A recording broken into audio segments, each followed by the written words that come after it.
आज आपण दोन चलातील रेषीय समीकरणामध्ये रूपांतर करण्याजोगी समीकरण याचा अभ्यास करणार आहेत। Equation reducible to a pair of linear equation in two variables. म्हणजे आतापर्यंत आपण जी दोन चलातील रेषीय समीकरण सोडवली ते आपल्याला त्यांनी डायरेक्ट दिली होती, परंतु आज आपण जो भाग अभ्यासणार आहोत त्यामध्ये दिलेली समीकरण त्या समीकरणाचं रूपांतर दोन चलातील रेषीय समीकरणामध्ये करायचं आहे आणि केल्यानंतर तर दिलेलं समीकरण जे आहे 3x अधिक 4/y बरोबर 8। आता याचं आपल्याला काय करायचं आहे, दोन चलातील रेषीय समीकरणामध्ये रूपांतर करायचं। आता हे जे 3/x दिलेलं आहे त्या 3/x ची आपण फोड करूया। फोड कशी करायची आहे, 3 गुणुले 1/x याची फोड केली, 3/x ची फोड केली। म्हणजे इथं काय केलेलं आहे, मी 3 बाजूला काढले, 3 बाजूला काढल्यानंतर 3 इकडे आलं, गुणुले 3 च्या जागी नाही म्हणजे 1 अंक असतो म्हणून 1/x। आणि त्याचप्रमाणे याचं असं होईल, नीट लक्ष द्या, अधिक 4 गुणुले 1/y बरोबर 8। आपण आता काय केलेलं आहे, या समीकरणामध्ये 3/x आहे, तिथे 3 बाजूला काढल्यानंतर उरलं 1/x म्हणजे 3 गुणुले 1/x। याचा जर आपण गुणाकार केला 3 × 3/x म्हणजे 3/x, अधिकला अधिक। त्याचप्रमाणे 4/y ची फोड कशी केली आहे, मी 4 बाजूला काढलं म्हणजे 4 × 1 = 4/y बरोबर 8। म्हणजे हे दोन्ही समीकरण कसे सारखे आहेत। आता आपल्याला काय करायचं आहे, आपण आतापर्यंत आपलं जे चल होतं ते अंशस्थानी होतं, इथे चल कसं आलेलं आहे, छेदस्थानी आलेलं आहे। मग आपल्याला काय करावं लागेल, याच्याबद्दल एक अक्षर मानायचं, कोणतेही मानायचं। म्हणजे हे आपण असं करू शकतो, म्हणून 1/x बरोबर m म्हणू आपण त्याला, आणि 1/y बरोबर n। म्हणजे हे समीकरण कसं तयार होईल, मग 3m अधिक 4n बरोबर 8। हे झालं आपलं दोन चलातील रेषीय समीकरण। हे तुम्हाला फक्त काय केलेलं आहे, समीकरण कशा पद्धतीमध्ये रूपांतर करायचं आहे याबाबत तुम्हाला थोडी माहिती दिलेली आहे। आता प्रत्यक्षामध्ये आपण समीकरण सोडवणार आहे। अभ्यास 1.4 सराव संच, त्यातील आपण आज 2 उदाहरणं पाहू आपण। आता मी बोर्डवर प्रॅक्टिस सेट 1.4 त्याच्यामधील पहिलं उदाहरण मी लिहिलेलं आहे, 2/x वजा 3/y बरोबर 15 आणि 8/x अधिक 5/y बरोबर 77। आता हे जे तुम्हाला मी आत्ताच ज्याप्रमाणे सांगितलं त्याप्रमाणे आपण याचं रूपांतर करू। आता हे रूपांतर करण्यासाठी आपल्याला काय करावं लागेल, हे जे पहिलं समीकरण आहे त्या पहिल्या समीकरणामध्ये 1/x बरोबर आपण m मानू आणि 1/y बरोबर n मानू। त्याचप्रमाणे ती क्रिया आपण दुसऱ्या समीकरणामध्ये करणार आहे। म्हणजे इथं बघा, आता put 1/x = m and 1/y = n। मग आता हे 1/x बरोबर m आणि 1/y बरोबर n मानल्यानंतर हे समीकरण असं होईल, 2m वजा 3n बरोबर 15। याला मी समीकरण नंबर 1 देतो। त्याचप्रमाणे दुसऱ्याही समीकरणामध्ये मांडल्यानंतर ते समीकरण असं होईल, 8m अधिक 5n बरोबर 77। समीकरण नंबर मी ह्याला 2। ओके। आता आपल्याला ही जी दोन समीकरणं आलेली आहेत, ही दोन समीकरण आपण अभ्यास 1.1 मध्ये ज्या प्रमाणात सोडवली त्या प्रमाणात आता सोडवायची आहेत. आता आपण काय केलं होतं अभ्यास 1.1 मध्ये, दोन्हीही चलामधील कोणत्या तरी एका चलाचा सहगुणक आपण समान केला होता. आता इथं जर आपण पाहिलं तर पहिल्या समीकरणामध्ये m चा सहगुणक 2 आहे, n चा सहगुणक 3 आहे, m चा सहगुणक 8 आहे, n चा सहगुणक 5 आहे. म्हणजे आपण जर पाहिलं तर ह्या पहिल्या समीकरणात जर आपण 4 न गुणलं, 4 दुणे 8, म्हणजे दुसऱ्या समीकरणामध्ये जे m चा सहगुणक आहे 8 त्याच्या बरोबर तो सहगुणक येऊ शकतो. म्हणून आपण काय करू, समीकरण नंबर 1 ला 4 न गुणू. म्हणून therefore equation 1 multiply 4 on both side.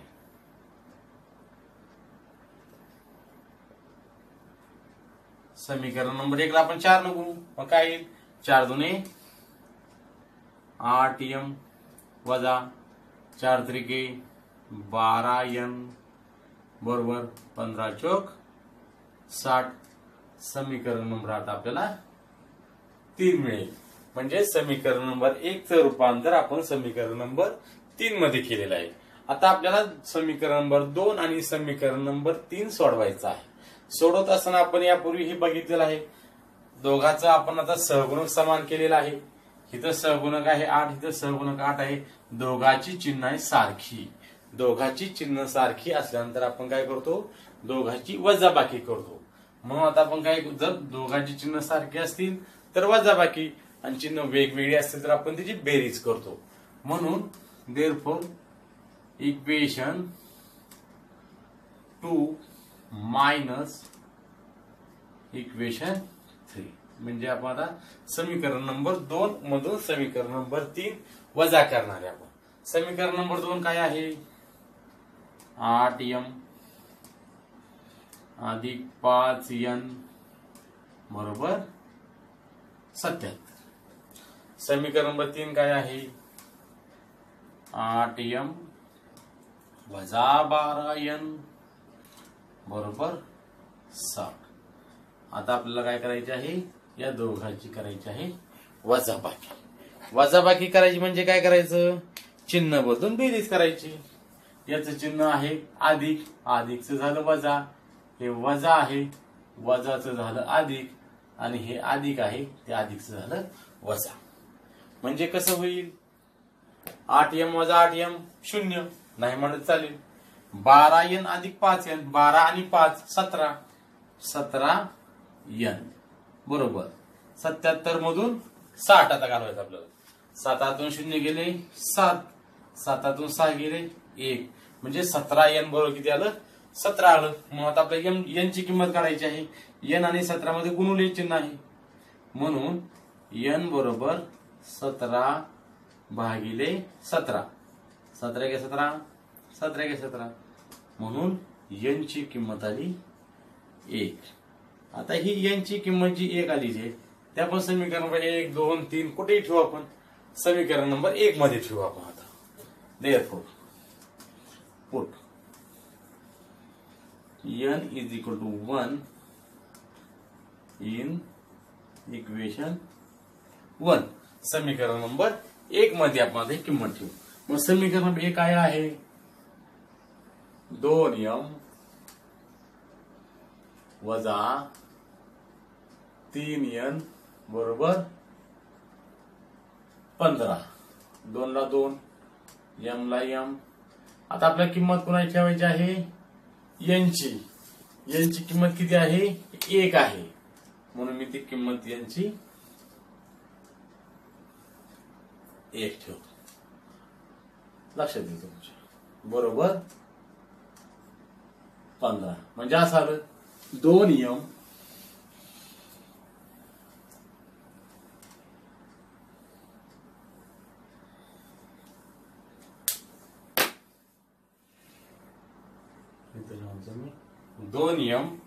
वजा 3 1 3 बरोबर 15 ला 15. म्हणजे असं आलं हे 2m बरोबर हे -3 आहे, -3 पलीकडे गेल्यानंतर काय होणार आहे, तिकडे गेल्यानंतर अधिक होणार आहे. म्हणजेच 2m बरोबर 15 अधिक 3. 2m बरोबर 15 आणि 3 18. m बरोबर 18 भागिले 2 म्हणजे m ची किंमत किती आली, 9. बे के बे 9 18. m ची किंमत आली 9. आता ही जी m ची किंमत 9 आलेली आहे, तर आपल्याला काय करायचं आहे, आपण ज्या किमती मांडल्या होत्या m 1/x बरोबर m आणि y 1/y बरोबर n, त्या किमती आता आपल्याला माघारी द्यायच्या त्यांच्या. म्हणून आपण देअरफॉर परत आपण त्या किमती परत ठेवू. म्हणून put n is equal to 1, sorry, m is equal to 9 and n is equal to 1. There 1/x बरोबर m छेद 1 सोयीसाठी लिहितोय मी. म्हणजे 1/x बरोबर m ची किंमत आहे 9/1.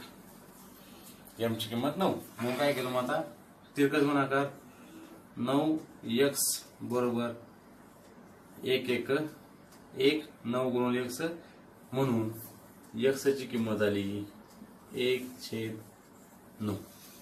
त्याचप्रमाणे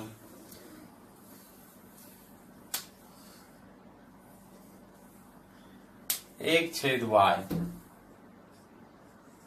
बरोबर n मानलो होता आपण, छेद 1/y बरोबर n ची किंमत 1 आहे, 1/1 म्हणजेच 1y बरोबर 1, म्हणून y ची किंमत आली 1. मग आता आपल्याला x ची किंमत आलेली आहे 1/9 आणि y ची किंमत आलेली आहे 1, म्हणून आपण उत्तर लिहू.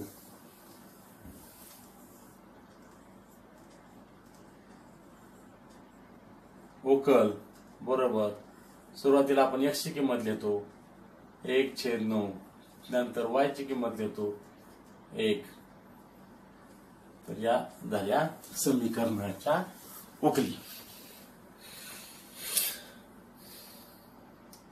आता आपण दुसरं उदाहरण पाहणार आहेत. 10/x अधिक y अधिक 2/x वजा y बरोबर 4. आणि दुसरं समीकरण आहे 15/x अधिक y वजा 5/x वजा y बरोबर -2. आता मगाशी आपण ज्याप्रमाणे किमती ठेवल्या त्याप्रमाणे देअरफॉर पुट 1/x अधिक y बरोबर m and 1/x वजा y बरोबर n. m आणि nच किमती ठेवायच्या असं काही नाही, कोणत्याही किमती आपण ठेवू शकतो, त्याच्याबद्दल काही अडचण नाही. म्हणून समीकरण असं तयार होईल. Therefore 10m plus 2n is equal to 4. Equation number 1. 15m minus 5n is equal to -2. Equation number 2. आता ही दोन समीकरणं झालेली आहेत. आता या दोन समीकरणामध्ये आपल्याला कोणत्या तरी एका चलाचा सहगुणक समान करायचा आहे. आता इथं आपल्याला यापूर्वी आपण जी उदाहरण सोडवली, इथं 10 आहे, 15 आहे. कोणत्याही एका संख्येला गुणल्यानंतर दोघांची सहगुणक समान होणार नाहीत. त्याचप्रमाणे इथं 2 आहे, 5 आहे. मग साधी गोष्ट आहे, आपण आता एक काम करू, याला 15 न गुणून याला 10 न गुणण्यापेक्षा या समीकरणाला 5 न गुणू आणि या समीकरणाला 2 न गुणू. याला 5 न गुणलं की 10 होईल, याला 2 न गुणलं तर 10 होईल. इथं जर आपण 15 न गुणलं, इथं 10 न गुणलं, आकडा मोठा होतो. म्हणून आपण काय करू, समीकरण नंबर 1 ला 5 ने गुणू, याच्या सहगुणकान याला गुणायचं आणि याच्या सहगुणकान याला गुणायचं, म्हणजे दोघांची सहगुणक समान होतात. समीकरण 1 ला 5 न गुणू आणि समीकरण नंबर 2 ला 2 न गुणू. 5 समीकरण 1 ला 5 न गुणायचं आहे, समीकरण नंबर 2 ला 2 न गुणायचं आहे. मग समीकरण 1 ला 5 न गुणल्यानंतर काय येईल, 5 10 50 m व अधिक 5 दुने 10 n बरोबर 5 न गुणायचं आहे, 5 चौक 20. समीकरण नंबर 3. समीकरण नंबर 2 ला 2 न गुणायचं आहे, 15 दुने 30 m वजा 5 दुने 10 n बरोबर 2 न गुणायचं आहे, 2 दुने वजा 4. समीकरण नंबर 4. इथं आता आपल्याकडे n चे सहगुणक समान झालेले आहेत आणि या दोघांची चिन्ह जी आहेत ती वेगवेगळी आहेत. वेगवेगळी म्हणजे पहिल्या समीकरणामध्ये m चं चिन्ह अधिक आहे, दुसऱ्या ह्या समीकरणामध्ये n चं चिन्ह वजा आहे. म्हणून ह्या दोन्ही समीकरणांची आपण आता बेरीज करू. इक्वेशन 3 प्लस इक्वेशन 4 दोघांची आता बेरीज करू. म्हणजे असं होईल, हे 50m अधिक 10n बरोबर 20, 30m वजा 10n बरोबर वजा 4. दोघांची आपल्याला बेरीज करायची आहे. बेरीज करत असताना 50m आणि 30m 80m, 10n वजा 10n कॅन्सल, म्हणजे दोघांची बेरीज 0 येते, नाही मांडली तरी चालेल, बरोबर 20 वजा 4 16. म्हणून 80m बरोबर 16 आलेला आहे. आता मला किंमत करायची आहे m ची. m बरोबर 16 भागिले 80. 80 गुणुले आहे, तिकडे गेल्यानंतर ते भागिले होईल. 16 एके 16, 16 पंचे 80, म्हणजे m ची किंमत आली 1/5. आता ही m ची किंमत आलेली आहे 1/5. हे आपण समीकरण नंबर 1 2 3 4 कुठेही ठेवू शकतो आपण. तर ही किंमत आपण समीकरण नंबर 1 मध्ये ठेवू.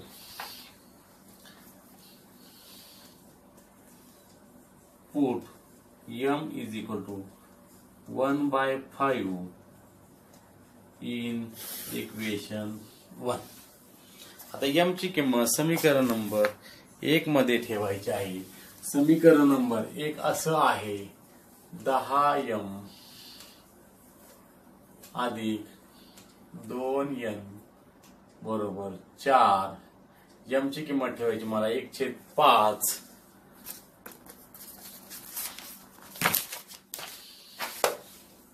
म्हणजे असं येईल 10 गुणुले 1/5.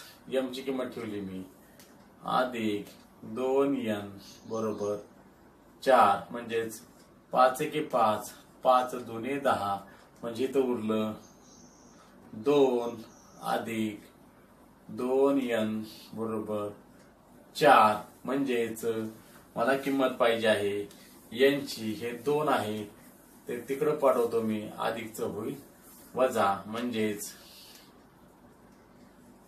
2n बरोबर 4 वजा 2. म्हणजेच n ची किंमत येईल 2n बरोबर 2.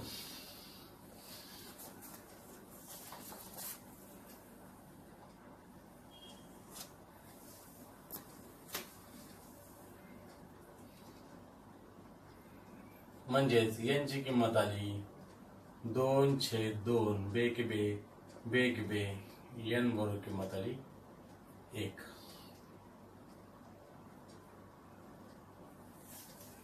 आता आपल्याला ज्या मूळ किमती आपण घेतल्या होत्या त्या किमती परत ठेवायच्या आहेत. Put value of m and n.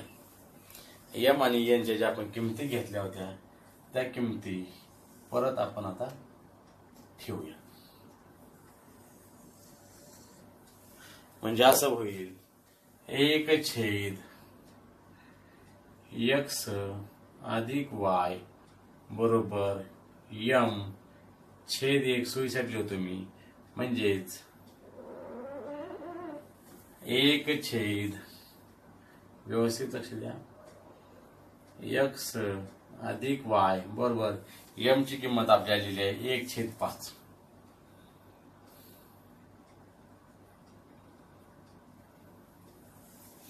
m ची किंमत आलेली आहे 1/5.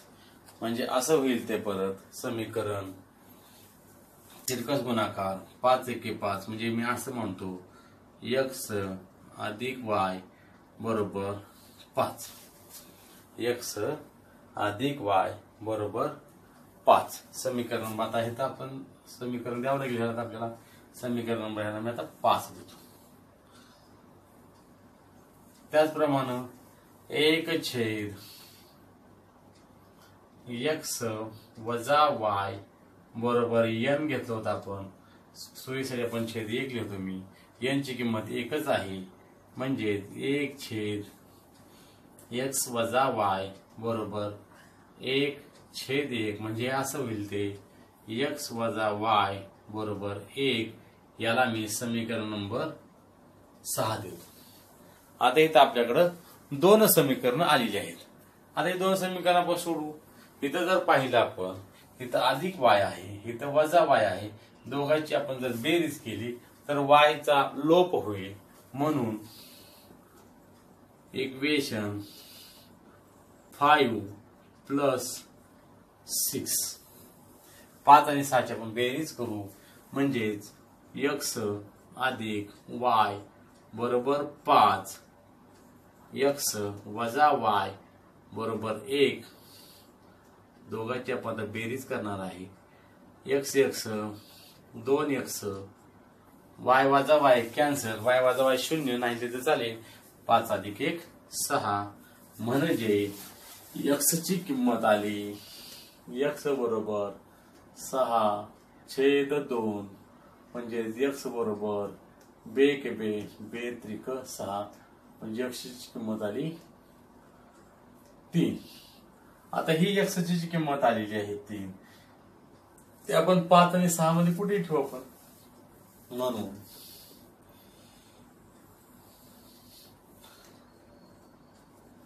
put x = 3 in equation number 5 मध्ये आपण ठेवू.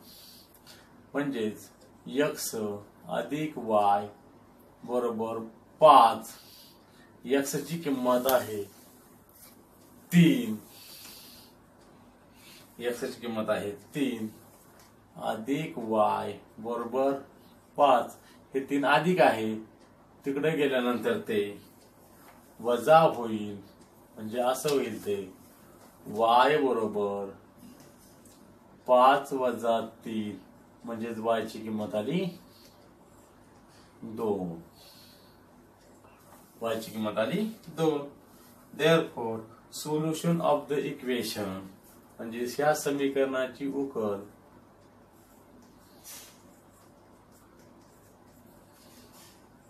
x ची किंमत आपण सुरुवातीला लिहितो 3. y ची किंमत आपण नंतर लिहितो. म्हणजे या समीकरणाची उकल आली 3 आणि 2. तर याप्रमाणे आपण आज ही 2 चलातील रेषीय समीकरणाचे रूपांतर करण्याजोगी जी समीकरणं आहेत त्या अभ्यासामधली 1.4 मधील आपण आज 2 उदाहरणाचा अभ्यास केलेला आहे. ही 2 उदाहरणं व्यवस्थित सोडवावी आणि पुढील भागामध्ये उरलेली 2 उदाहरणे त्याचा आपण अभ्यास करणार आहोत.